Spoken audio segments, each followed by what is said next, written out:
مين ممكن يتخيل إن خيال الأطفال ممكن يساهم في إنجاح صفقات مالية؟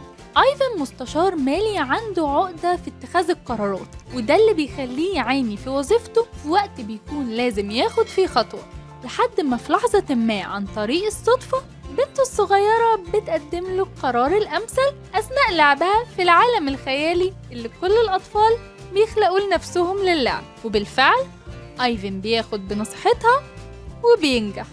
لكن هل كل مرة الموضوع هينجح؟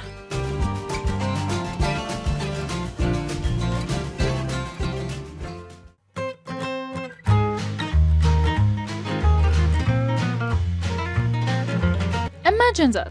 شوية كوميديا على دراما على مغامرة هنعيشهم في فيلم من بطولة ايدي ميرفي، واحد من أفضل ممثلين الكوميديا واللي ليه أعمال كوميدية عائلية كتير زي دادي داي كير ودكتور ديوليتل وأفلام تانية كتير. لكن لو عايز تشوف فيلم لطيف وممتع في نفس الوقت فترشيحنا النهاردة مناسب جدا. وكمان لو انت من عشاق الأفلام الكوميدية هتلاقي قائمة كاملة على ويب سايت Behind the Scene، هيكون لينكها تحت الفيديو، وتعمل لنا لايك والسبسكرايب علشان تشوف ترشيحات أكتر.